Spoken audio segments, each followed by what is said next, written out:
Hello everyone, welcome to my channel. इस video में हम करने वाले हैं चैप्टर नंबर 5 इंडिगो, जो आपका फ्लामिंगो में चैप्टर नंबर 5 है इंडिगो। उसके क्वेश्चन आंसर्स को आज हम यहाँ पर कंप्लीट करेंगे। तो चलिए स्टार्ट करते हैं। First question is why is Rajkumar Shukla described as being resolute. तो राजकुमार शुक्ला को एज ए रेजोल्यूट यहाँ पर क्यों कहा गया था? आपका जो चैप्टर था आपका उसमें क्यों कहा गया उनको रेजोल्यूट बहुत ज़्यादा? तो यहाँ पर देखो क्या है आपका।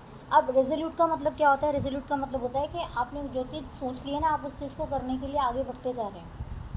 ठीक है, तो उनको यहाँ पे रेजोल्यूट क्यों कहा गया है? Rajkumar Shukla is described as being resolute because even after being told about the prior engagements of Gandhi ji at Kanpur and other parts across the country he does not quit. अब यहाँ पर क्या था, राजकुमार शुक्ला जी को जो है आपका रेजोल्यूट का मतलब आप समझ गए होंगे, जिसमें बहुत ज़्यादा जो अपने काम को करने के लिए ना बिल्कुल उनका डिसीजन एकदम पक्का होता है, उनको रेजोल्यूट कहा जाता है, दृढ़ आप इसको कह सकते हैं।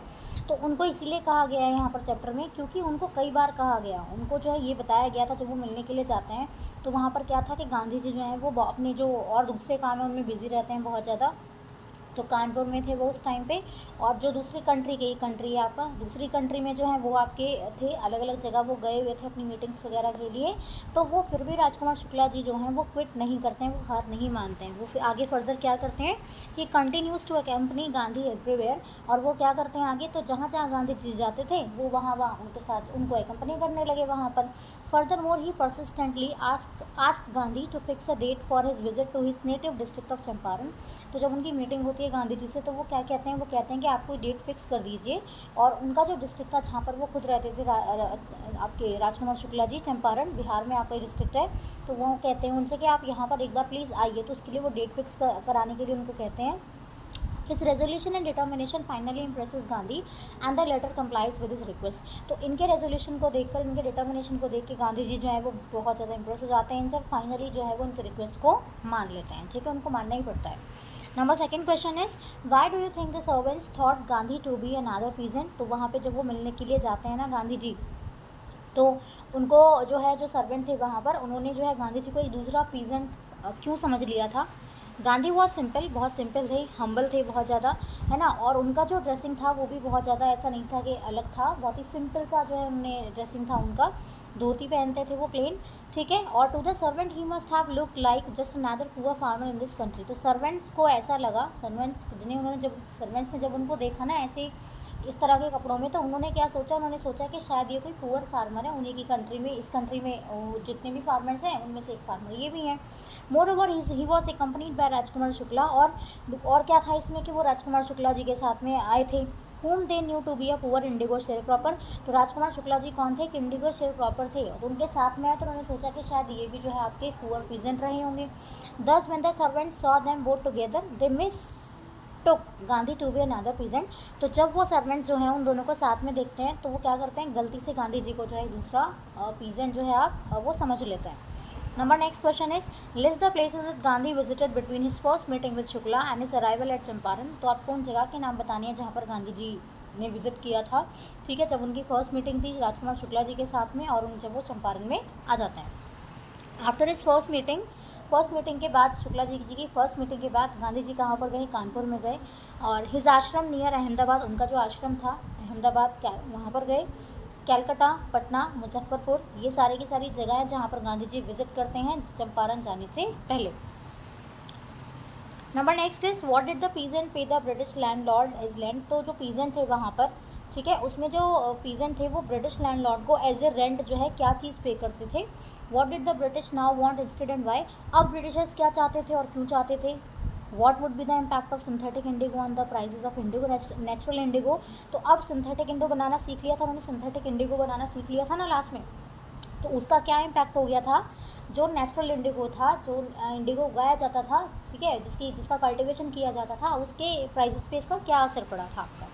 According to the long-term contract, the peasants were forced to plant 15% of their holdings with indigo and pay the entire harvest as rent। तो अब उन्होंने उनका जो कॉन्ट्रैक्ट वगैरह था, जो उन्होंने साइन किया हुआ था, तो पीजेंट्स को क्या करना पड़ता था, पीजेंट्स को अपनी ज़मीन का जो भी उनका ज़मीन जो भी उनकी होती थी उसका जो 15% है वो इंडिगो उनको उगाना पड़ता था, ठीक है। और जो पूरा का पूरा उस पर हार्वेस्ट होता था, पूरी की पूरी जो फसल होती थी मतलब सारी कटाई के बाद जो है वो उनको एज ए रेंट उनको दे देना पड़ता था।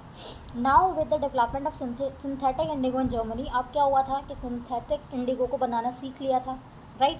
तो जो ब्रिटिश लैंडलॉर्ड थे उनको इंडिगो की ज़रूरत नहीं थी। अब कहाँ से, यहाँ से प्लांटेशन से, यानी कि जो शेयर क्रॉपर्स उनके लिए उगाते थे ना इंडिगो, उसकी उनको नीड नहीं थी क्योंकि उन्होंने आर्टिफिशियल इंडिगो बनाना सीख लिया था वहाँ, राइट। उनको पता लग गया था कैसे बनना है।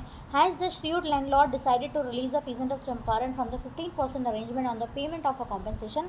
अब ये बहुत चालाक थे लैंडलॉर्ड, श्रीवुड का मतलब क्या है यहाँ पे, बहुत ज़्यादा चालाक। तो उन्होंने क्या किया, वो डिसाइड करते हैं कि वो पीजेंट को, जो चंपारण के जो भी पीजेंट थे जो इस एक्टिविटी में इन्वॉल्व थे, उनको जो है वो फ्री कर देंगे। ये 15% वाला जो भी अरेंजमेंट था ना पेमेंट का, एज ए रेंट वो देते थे, तो उनको जो है क्या किया उन्होंने, सोचा कि हम इनको फ्री कर देंगे यहाँ से। डेवलपमेंट जो था सिंथेटिक इंडिगो का, उससे क्या हुआ, जो आपका नेचुरल इंडिगो था, ठीक है, उसमें क्या हो गया था, उसमें आपका जो प्राइस था उसकी कीमत बढ़ गई थी। Next is the events in this part of the text illustrate Gandhi's method of working. तो ये जो हमने चैप्टर पढ़ा था इसमें हमने क्या देखा कि गांधी जी का क्या तरीका था काम करने का। Can you identify some instances of this method, क्या आप कुछ बता सकते हैं, आप कुछ एग्जाम्पल्स बता सकते हैं इस तरह के। And link them to his ideas of satyagraha non violence, और उनके आइडिया से हम इनको कैसे लिंक कर सकते हैं। सत्याग्रह नॉन वायलेंस का आइडिया किसने दिया था, गांधी जी ने दिया था। तो देखो आंसर क्या हो जाएगा। There are many instances in the narrative that can be link to Gandhi's ideas of non cooperation satyagraha. बहुत सारे एग्जाम्पल्स हैं जिनको हम रिलेट कर सकते हैं।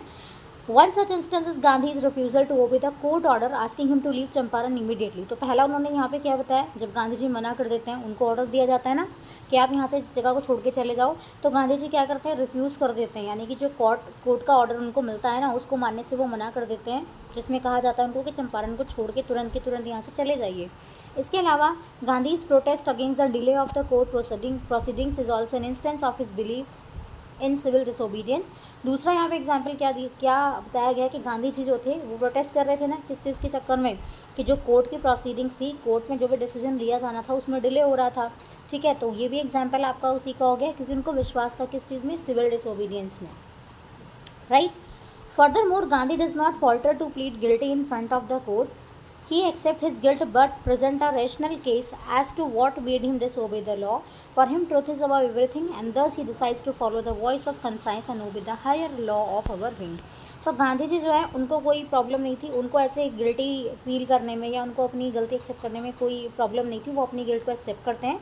लेकिन यहाँ पर वो क्या चीज़ बताते हैं, उनके लिए ये था यहाँ पे कि ट्रुथ जो है ना वो सबसे ऊपर होना चाहिए, राइट।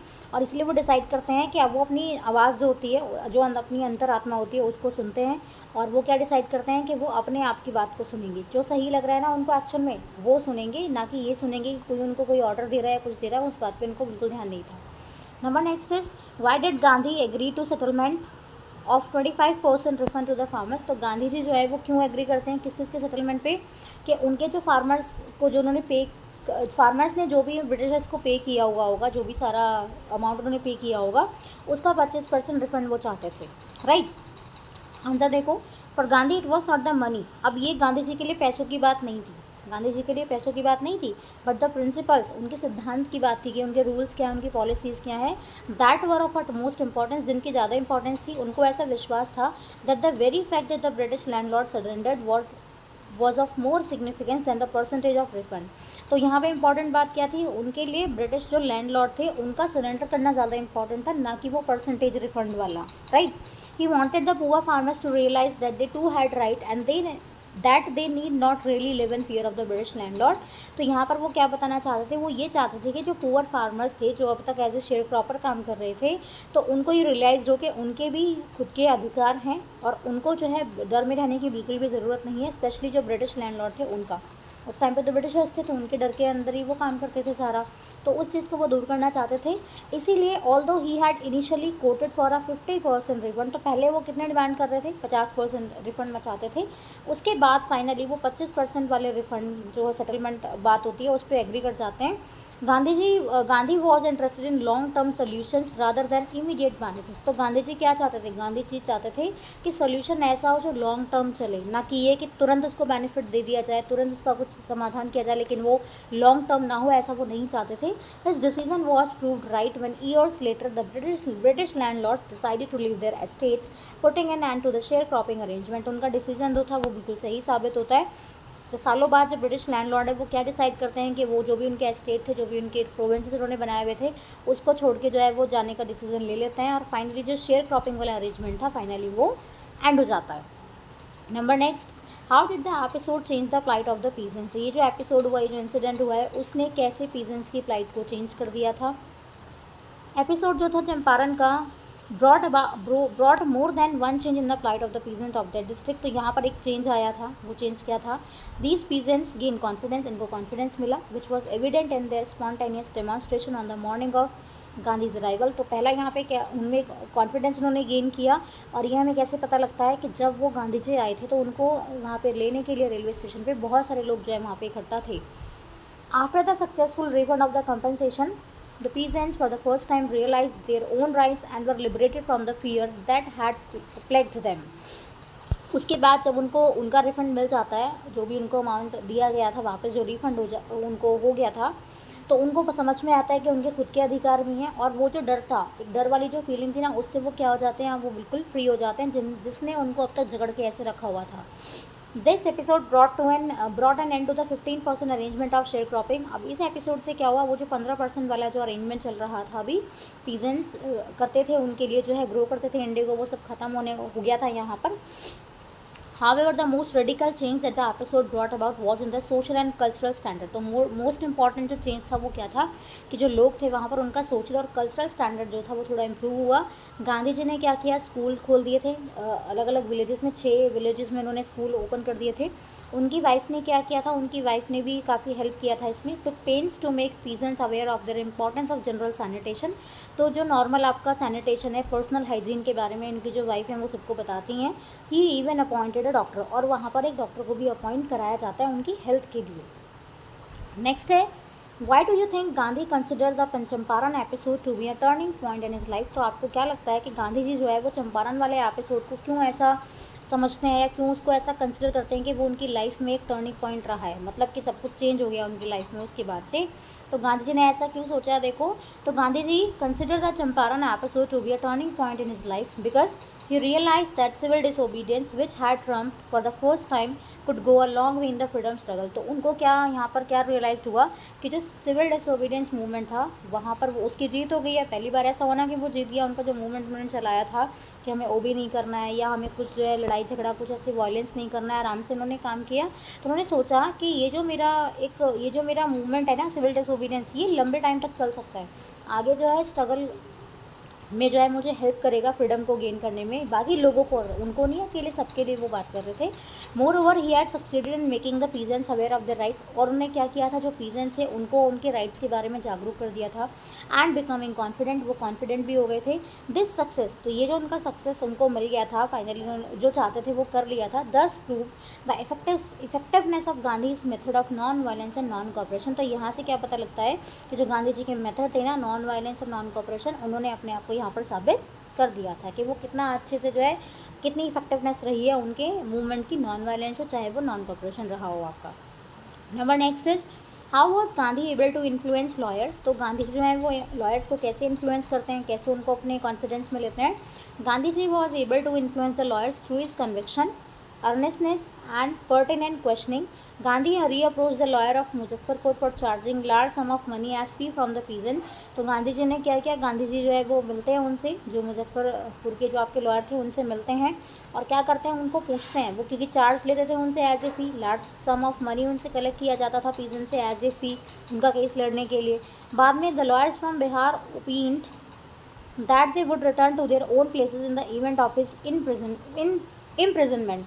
उसके बाद जो लॉयर थे बिहार से, उन्होंने और क्या कहा कि वो जो है अपनी जगह पे वापस चले जाएंगे जब वो इम्प्रिजनमेंट उनको हो जाएगा या फिर वो जेल में चले जाएंगे। But Gandhi made them realize that it would be impudent for them, being lawyers from a neighboring place, to return when a stranger was ready to get himself imprisoned for the peasant।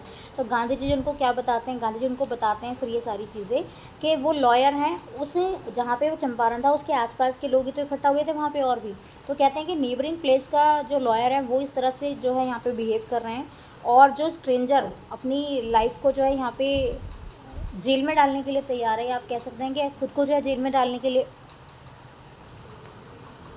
Right. तो वो जो है उनको बोलते हैं कि कितनी शर्म की बात है कि आप लोग जो है नेबरिंग प्लेस से होने के बाद भी आप ऐसा सोच रहे हैं, और मैं एज ए स्ट्रेंजर, या फिर क्योंकि वो तो स्ट्रेंजर ही थे ना, और वो जो है इम्प्रिजन होने को भी तैयार थे उन पीजेंट्स के लिए। तो फाइनली वो क्या डिसाइड करते हैं, they agree to follow him in jail. तो डिसाइड करते हैं कि वो उनको फॉलो करेंगे, राइट। जब वो जेल चले जाएंगे उसके बाद भी जो है इस मूवमेंट को चालू रखेंगे। Gandhi also convince the lawyer not to seek support from an Englishman and be self reliant. और वो क्या कहते हैं, वो कहते हैं कि आपको किसी भी इंग्लिश मैन से जो है आपको हेल्प नहीं लेनी है, और खुद पे डिपेंडेंट रहना है, आपको खुद पे भरोसा रखना है। नंबर नेक्स्ट हो गया आपका, ये वाला तो नहीं करना हमें। Next question is how do we know that the ordinary people too contributed to the freedom movement. तो आप हमें कैसे पता चलेगा, या हमें कैसे पता चलता है कि जो साधारण लोग थे उन्होंने भी कंट्रीब्यूट किया था फ्रीडम मूवमेंट्स में। तो देखिए चैप्टर के अकॉर्डिंग, वो चैप्टर था आपका Indigo by Louis Fischer. Writes of how a small farmer Rajkumar Shukla from a small district Champaran help spring about a very prominent change. तो यहाँ पर जो राजकुमार शुक्ला थे वो एक छोटे से फार्मर थे आपके, राइट, एक छोटे से डिस्ट्रिक्ट को बिलोंग करते थे चंपारण। और वो कैसे हेल्प करते हैं, इंपॉर्टेंट चेंज लाने में वो कैसे हेल्प करते हैं। लाइक वाइज उन्हीं की तरह से many other peasants from the villages fought courageously. बहुत सारे जो पीजेंट्स थे विलेजेस से, वो लड़ते हैं अपने हक के लिए, करेजियसली लड़ते हैं। And contributed in their own way to the movement. तो मूवमेंट में वो जैसे कॉन्ट्रीब्यूट कर पाए, जितना उनसे हो सका उतना उन्होंने कंट्रीब्यूट किया। Their cumulative effort eventually resulted in their winning the battle of Champaran and to finally free themselves of the share cropping arrangement. और उनके इसी एफर्ट, वो जो लगातार एफर्ट कर रहे थे ना, फाइनली उसका क्या रिजल्ट मिलता है कि वो जीत जाते हैं। वाला जो बैटल था चंपारण का उसको जीत जाते हैं, और वो जो है अपने आप को फ्री कर लेते हैं शेयर क्रॉपिंग अरेंजमेंट से। तो यहाँ पर हमारे जो क्वेश्चंस थे एनसीईआरटी के वो ख़त्म हो जाते हैं। तो आप, आई होप आपको समझ में आ गए होंगे, ठीक है। तो मिलते हैं अगले वीडियो में, तब तक के लिए थैंक यू।